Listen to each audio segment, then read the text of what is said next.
Hello and welcome to this very special episode of Let's Football Live. The first major sporting event to be held in the country since the pandemic struck has now reached its summit clash, where ATK Mohun Bagan and Mumbai City FC will clash at the Fatorda on Saturday, that's the 13th, to pick up the shiny Hero Indian Super League trophy.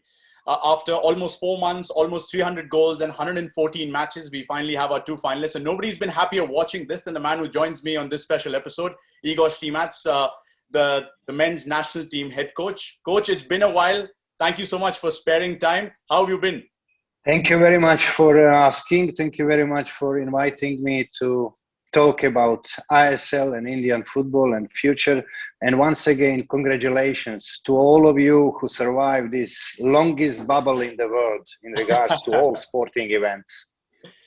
I will take that as a compliment because it's been long and it's been hard on everybody. Obviously not in the least the players, of course. But you said, I remember you saying that this has been the best Hero Indian Super League season ever for you. Why is that the case for you since you've been watching on from the comfort of your home back in Croatia?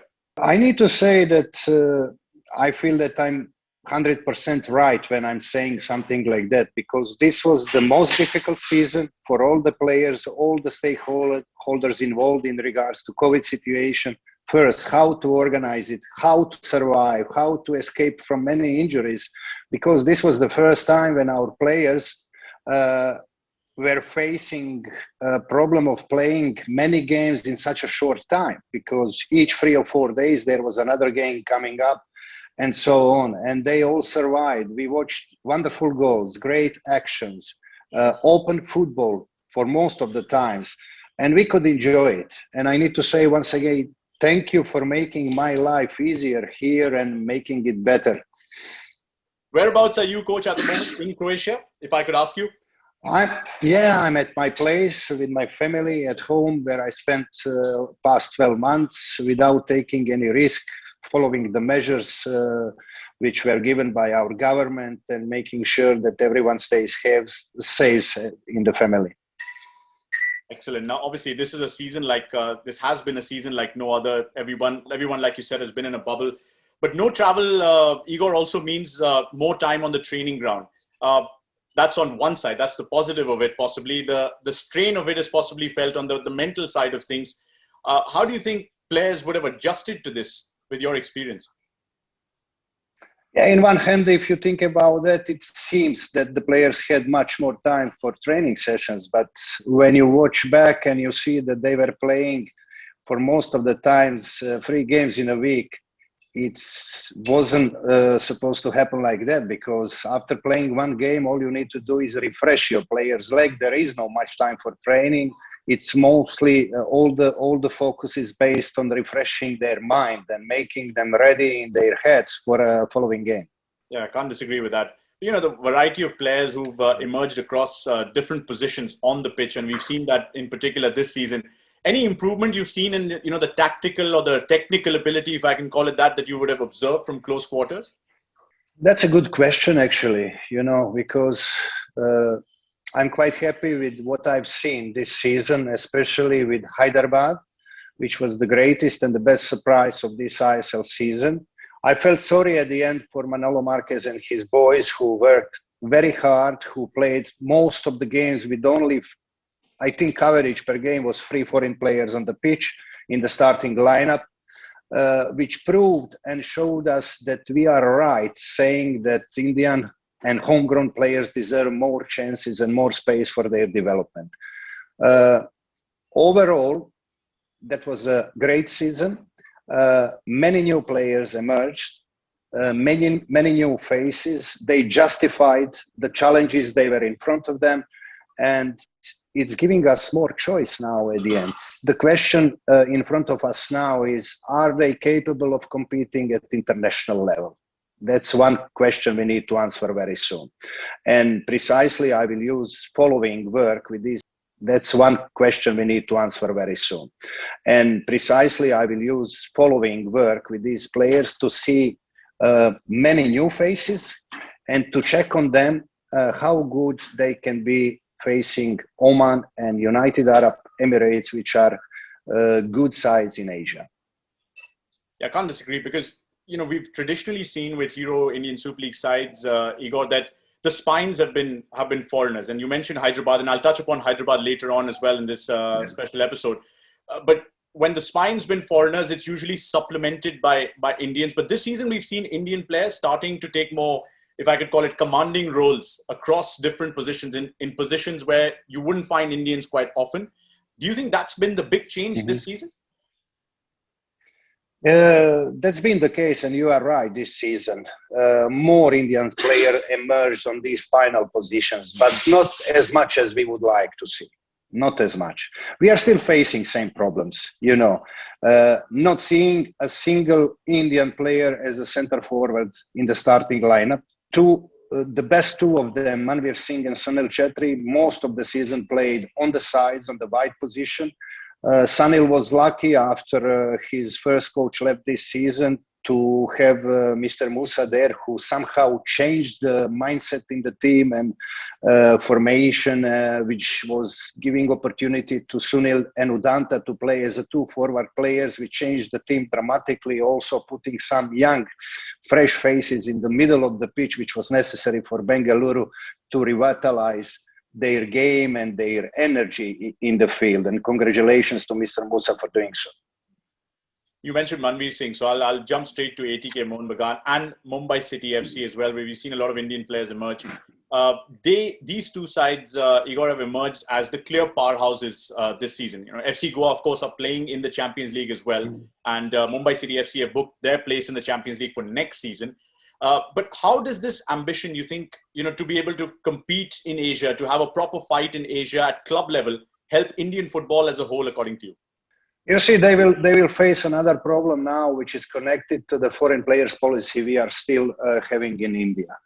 That's one of the reasons why we were trying to find solutions together with all stakeholders in Indian football, between AIFF, FSDL, and others, how to help Indian football, but also our clubs from ISL who are competing in Asian Cup competitions. They will now go and face the opponents which are used to play with the foreign players policy of 3+1, which Indian clubs are not used to. They are still having 5 players in the starting lineup, foreign players, and they didn't develop as many as it should be Indian players on these vital positions. So this might be a weakness they will face in the following games. Correct. But this is where somebody, a team like a Hyderabad FC comes in. Like you said, they didn't have their full quota of foreigners available to them throughout the season, particularly in the early stages of the season. But Hyderabad FC, and I'll put Northeast United FC in the hat as well, of course, have been the neutrals' favorite here in India. People have loved supporting them when their own team hasn't been playing. Young Indian players have played for them across the board. They both play a system which I could say maybe 4-4-2 or a 4-4-1-1. Do you think there a role in getting the Indian boys to sort of acclimatize to the system, because 4-4-2 is probably what most Indian kids grow up playing? Is something that you've observed as well, or do you see them struggling to change systems basis what these two sides have offered? Not really. I don't see them struggling when the system changes in place. The best example of how to develop the young Indian players is Indian Arrows. When we go back in 2017 and the World Cup Under-17, which was held in India, and we analyze today what's going on, we can see 90% of these boys taking a great part in ISL and playing really exciting football. We don't need to forget that in ISL, we don't have multi-million foreign recruits, multi-million salary foreign recruits. They are mostly, if we analyze everything, players from Spanish Teixeira League, which is actually 4th division in Spain. And I'm not surprised when I see young Indian players coming on the pitch and surprising us. It's a surprise for those who are not following these things and who are not aware about the foreign recruits, which are in other countries like China, Arab Emirates, Saudi Arabia, Iran, and others, which are multi-million salary foreign recruits, which played in the best football leagues in the world, and they can bring massive quality into the team and onto the pitch. And it's far different when you train with such players and players which used to play in the lower tiers. So all this is suggesting us that we need to plan carefully our future. Also in regards to the shortness of our season for the very beginning of ISL, we are coming now to a situation where we can really start expecting that our season will become season of 8 months, where foreign coaches will have more opportunities working and concentrating their work on development of Indian players. They didn't have that chance until now. And if you ask me now, how much Indian players improved their game under the work of foreign coaches, that's the biggest question we need to ask ourselves. Did Udanta improve his crosses? Not so sure about it. Did Ashik improve his scoring capacity? Not really. His crosses, I'm not sure about it. All our players who emerged last 3 years, all Indian players, were showing at certain points that they have the quality. But how much they improved in recent years?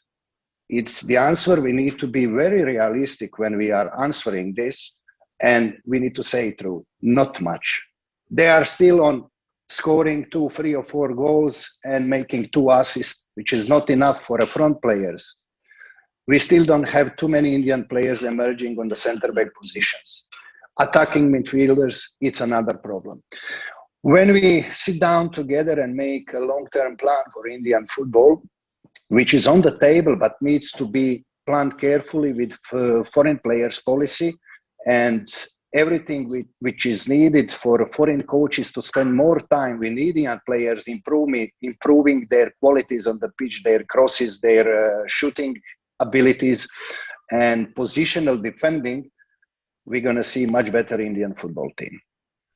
And in all of this, Igor, how important do you think are the Indian coaches, Indian assistant coaches, or in this case, maybe in this season's case, maybe interim head coaches? You mentioned Naushad Musa for Bengaluru. There was Ishfaq Ahmed who took charge at Kerala Blasters when the club was with Kibu. There's Stephen Dias at Odisha. Even Tangboy Singto took charge of a game when Manolo Marquez was suspended. So they got a taste of the hot seat or the dugout, whatever you want to call it. How crucial do you think is their role in helping foreign coaches trying to understand what you're trying to say right now? The best example is Khalid at Northeast United this season. They had a coach who started the season really well. Northeast United is the ISL team with probably one of the lowest budgets. They are not a big spender. When you speak about how attractive is City for a foreign recruits, we can't say too much about that. But then once again, they showed what's possible to do when you have someone who understands the players, how to treat them, how to manage them, and how to put them on the proper positions, especially how to select them. Khalid showed that he has a great eye for selection of the players. He has great understanding for their best position in the team. And he did everything possible to bring this team so close to the final game. Congratulations to everyone there involved. If you were the head coach of one of the hero ISL teams, by no means am I suggesting that you should be taking charge of one of the ISL teams as well. But if you were, what would your advice be to some of these Indian coaches? What would your expectation be in the dressing room or in the training ground with some of these Indian coaches? Oh, I wouldn't like to be their teacher, it wouldn't be nice, but they cannot make big difference working and spending too much of work with foreign recruits. They are grown people, they know what they know, and there is not much of a space for improvement. But where they can make the difference, spending much more time working with Indian players on the pitch, especially individual work, Some of them needs to put muscle strength on their bodies. They are still weak, even they show great talent. They have capacity, they have good technique, ability. But when it comes to the muscle strength, it's something which make difference. Are you going to be top 20 or top 5? If you cannot compete with your muscle strength at the biggest level, no technique can help you. And do you think what we saw is somebody like a Clifford Miranda who ensured that FC Goa won the Shield after the club parted ways with Lobera last season, and Khalid, like you mentioned, particularly this season, do you think they've done enough and shown enough to be permanent head coaches of a hero ISL team, according to you? You never know that. Some of the coaches are lucky enough to get the chance and work in the club, which is well organized, and having great foreign recruits and good Indian players coming from the states in India where football is very popular. Yeah. So I'm not surprised that Goa is continuously showing great results because they are great football base in India. There is a Portuguese gene also involved in this, where football is the main thing in life of the people, and they live with it. So they have great talented players, and they are lucky to have such a passion for football. That's what makes football so why football is so important there in this state. Now this season we have Mumbai, which was taken by the biggest sport organization in the world. We could see immediate reaction on changing the foreign recruit policy, taking experience and good coach from Goa, who was free at the moment, signing him. Immediately they weakened one of their biggest opponent, taking 5 of their players, and strengthen their squad to high potential. And that's why they are here, planning carefully, making great decisions, and that's why they are in the final at the end. Until FC Goa managed to rebuild and make it to the semi-finals, and it needed an 18th penalty of the game from one of your favorites, Roland Borges, to take Mumbai to a final. But yeah, that's how the season is. Amazing. That was an amazing game. Both coaches changing goalkeepers before the penalty shootout. And, I was sorry for Amrin there, seeing him not happy for that change. But at the end, both substitute goalkeepers showed their good knowledge about how to stop the penalties. Yeah. It was very interesting. I was only worried, when it comes to such stage at the end of the season, I was just worried when the extra time was coming, and then I started asking questions to myself. Was it really needed to have second semi-final game or extra time involved when there is no crowd, there is no time for so many games, and players are already exhausted and sick of the bubble and everything, but they were fantastic. All credits to them, entertaining game. It's been an incredible season. I mean, I was looking back at some of the highlights of the season, and some of the results stood out for me. We've never had a game in double digits before this, where it went to 6-5 between Odisha and SCs. Okay, People thought was a dead rubber and all of that. And there are few reasons why that happened. There was nothing okay, come on, give me yours. They were fighting for some points, but that reminded me of the games of veterans in football. You have 11 playing on the pitch, but all 22 are there to score goals. No one to defend. Look, we were all entertained, so I'm not going to complain. But apart from that, we've had one hat-trick this season, and it happens to come from an Indian in Bipin Singh. Then the league stage went down to the last day, Igor. On the 28th of February, we had Goa and Hyderabad competing for the 4th place. We had ATK Mohun Bagan, Mumbai City FC playing for the Shield. It's been unprecedented in so many ways. But if I were to ask you some of your best memories or best takeaways from the season, what would that be? Actually, that's what you mentioned. If there was a script which someone could write down how to make this season the most entertaining season in regards to the uncertainty until the very end, that's the biggest point of this season.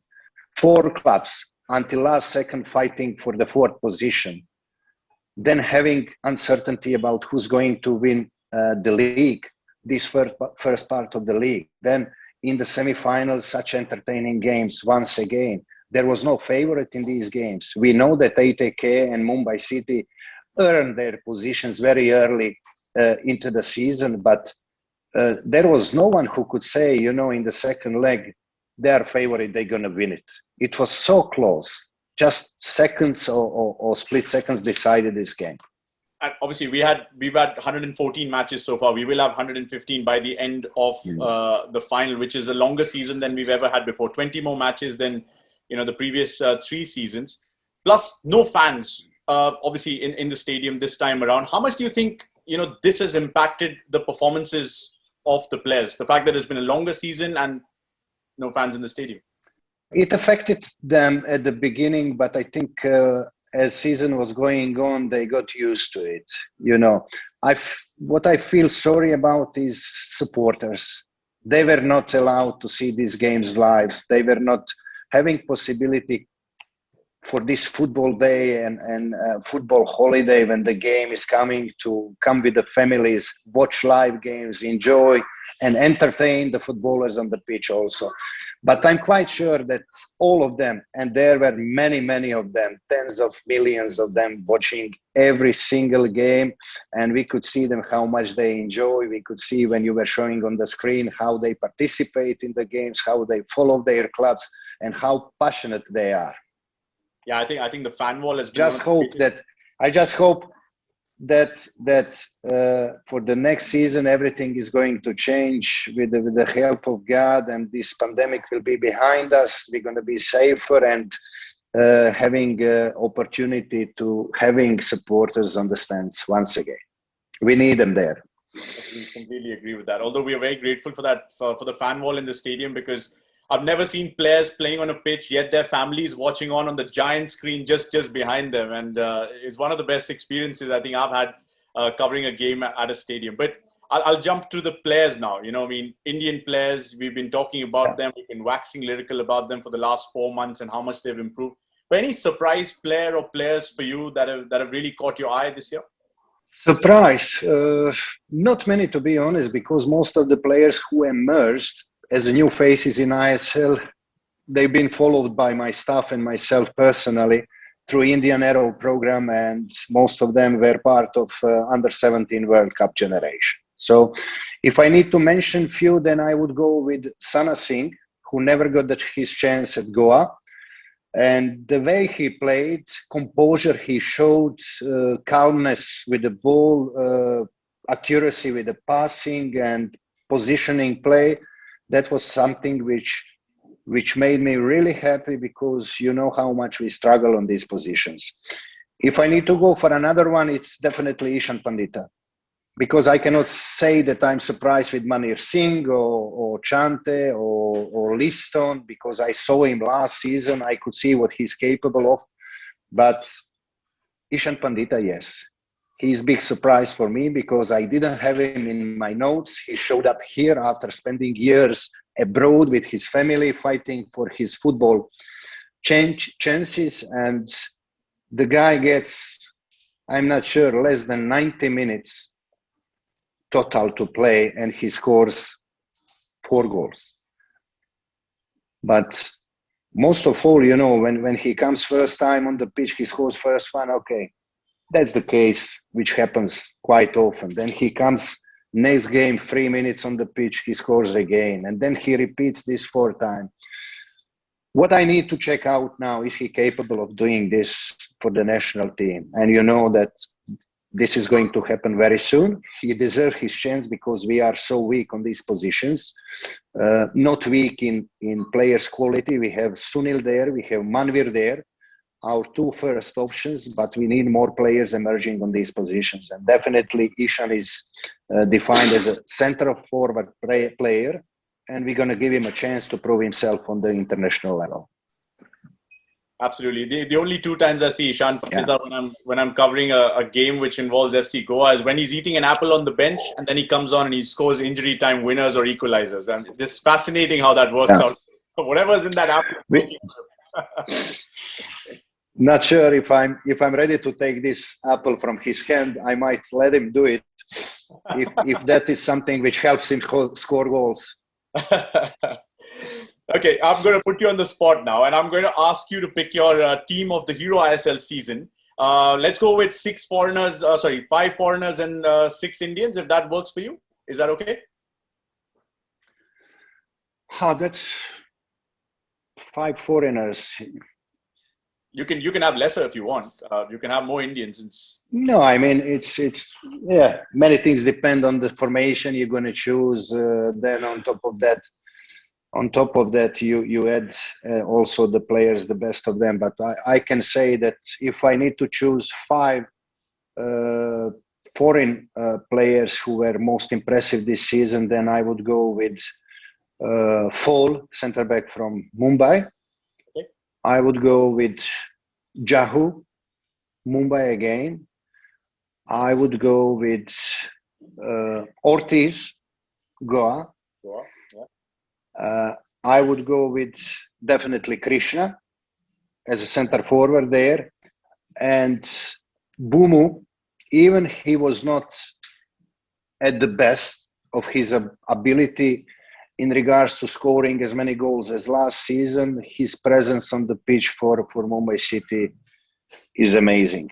It's a different side with Bumu on the pitch and without it. So these five I could pick easily. You know, I feel sorry for Northeast United because of Gallego.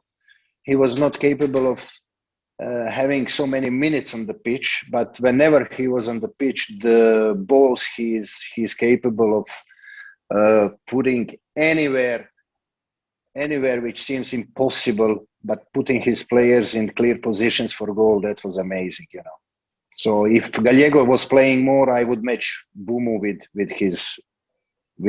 Gallego, definitely.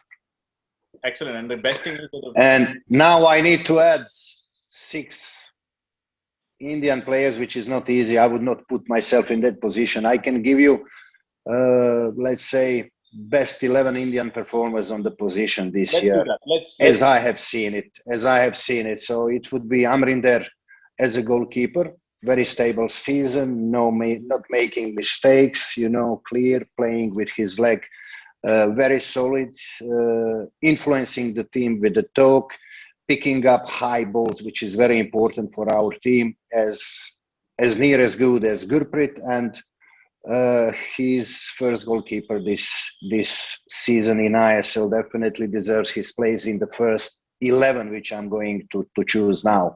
That's one. Can I just ask you that if in the Asian Cup, Amrinder Singh goes to the Asian Cup and it goes to penalty shootouts, are you taking him off before the penalty shootout, or are you keeping him there? That depends on the day, you know, because before every game which involves possible penalty shootout, you are practicing these on the pitch, and then you can see what's the form of your goalkeepers and your players who are there to shoot the penalty, take the penalty. So let's say back four would be Seriton from Goa, Sandesh Aitike, Sana Hyderabad, Akash Mishra Hyderabad, 2 central defensive positions, Borji and Apuya.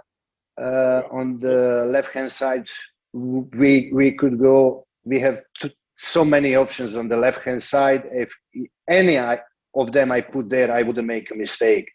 Either Bipin, either Halicharan, either Chante, whichever you choose. Even Liston, who is saying again and again that his favorite position is on the left. Yeah. He is also a possible option to that position. If we speak about midfielder, as per now, we have 3 options, which were Jasir, Tapa, and Sahal. The best season so far out of 3 of them was Jasir. Yeah. You know, Tapa didn't have a chance in regards to the injury, but he proved himself on the international level, which puts him somehow in the first place. Jasir and Sahal, they need to fight with Tapa on this position. For now, on the right-hand side, we had, without doubt, this season Manvir, but Manvir is our future choice for a center-forward player. So we need to think strongly about this wide midfield position on the right side, which could be occupied by many players. I know that some people were disappointed not to see little Jerry this time on the list, but I followed Jerry for last 2 years, and I cannot follow Jerry just as simple as supporters do. You know, they see their assistances, they see his goals, but they don't see another two-thirds of the pitch, which I need to see more involvement from Jerry. I need to see more strength. I need to see more composure, more positioning in defensive lines, helping there, you know, because when you not involving yourself so much in these defending obligations, then you have much more capacity and freshness to do better job up front when the ball comes to you. I explain you the reason why the Jerry is still not on my list, which is going to be changed in April, because we're going to have a chance to start a proper camp and doing good work with most of these 45 or 46 players of Indian origin who played in ISL more than 17 games this year. So on this right side position, would be Manvir, as it is at the moment, by far the best of our players, and center forward Sanil, without doubt. Perfect. Sounds like you remembered everything. I'll try and remember everything, but thankfully this there will be a recording that'll play out of this as well. So I think the fans will be happy. There was also a question about VP Suhair. What did you make of his performance? Because people asked about Jerry not being there and VP Suhair, who scored, I think, 3 goals in the last 4 games before he bowed out. Yeah. No, definitely. He scored some very crucial goals for Northeast United, hard-working player. He's in my book, and he will be one of these who will be getting his chance to prove himself on the following camp in April. As I'm telling you now, this is not a proper camp now, what we are having. This is just preparation, seven-day preparation before 2 friendly games. So I was trying to adjust the list of the players who could be in the best possible way competitive to play against Oman and United Arab Emirates. So I need physically strong players. Most of these players, as you can see, are from the 4 clubs involved in the playoffs, which is just normal and justified. But there are also some of them which were not involved in the playoffs. But as far as I can see, they are the best choice at the moment to face such a strong opponents as Oman and United Arab Emirates. And Igor, has the coaching staff in any capacity been in touch with some of these players? Just monitoring their progress and trying to guide them a little bit in terms of what your ambition is with the national team during the season?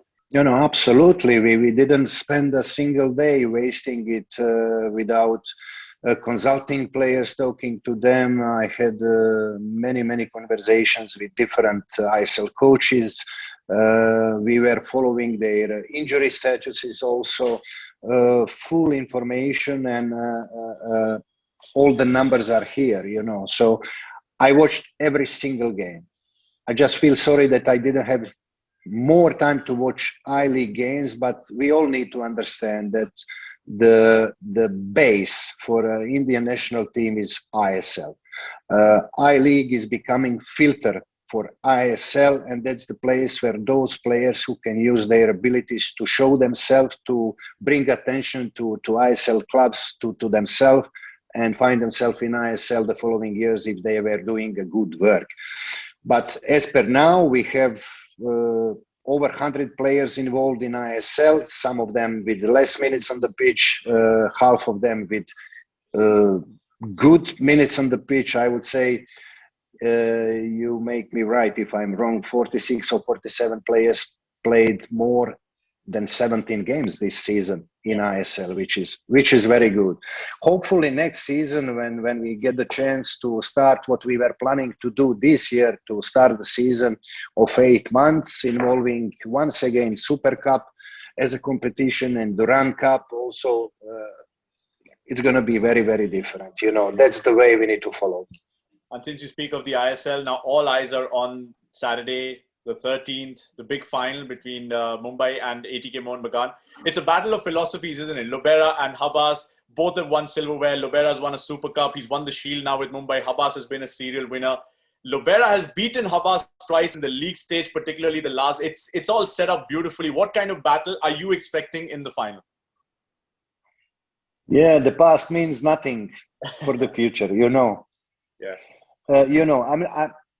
I'm very honest. I'm not mentioning anything which I don't think. I'm not a big fan of Abbas's football, because I was very proud to see him first half playing against Northeast United with composure, with attitude, with brave team, They came out, they went for the win. They were playing, they were putting Northeast under pressure. On the other hand, we have seen for that reason different Northeast United without finding a chance to pick up the ball and start playing or showing up. So many shoots on goal. That's ATK I would like to see more. Not ATK which will try to find each way to put a long ball to Krishna and then picking up second ball and doing something there, because they have much more possibility as a team, as a group of players, to play much better football. As it seems for me now, they were just impressed with the results. That's the main target. Result. And I was more enjoying this season in football, which was presented by Goa, by Mumbai, by Hyderabad, Northeast under Khalid. That's the way how we can improve Indian players also. If you see the ball possession and the pass accuracy in ATK, it's not looking good, but the result is there, which justifies the work of the coach, and head down. Yeah, can't fault it. They're in the final once again. It's nice because the top two are in the final only for the third time in ISL history. So it's set up beautifully. But I can't let you go. Yeah. I can't let you go without a prediction. Come on, you have to give me a prediction between Mumbai and Mohun Bagan. It's really difficult to say prediction. If we look back, we'll not get answer also. I think that they are very similar sides by the quality. They have great foreign recruits, both sides. It depends who's gonna take the charge at the beginning of the game. Who's going to come out and say, okay, I'll take that ball. I will put you under pressure. What is going to be the last and defined tactical point of each coach? I didn't see until now Mumbai playing any different from the very start of the season. So I expect them to come out on the pitch and take control of the game, or try to take control of the game. But I would also like to see ATK going out and trying to do so, because they can do that, definitely. And you said the pass doesn't matter. Prediction is 2-2, extra time and penalties. You want me to have a long working day, don't you? Perfect. Yes. No, but I mean, it's been a pleasure having you, Coach. You said the past doesn't matter. That's exactly what I hope happens when the Blue Tigers face Oman and UAE as well in the friendlies. All the very best with that. But to all the ISL fans and to all the Indian football fans watching this, your message before we let you go?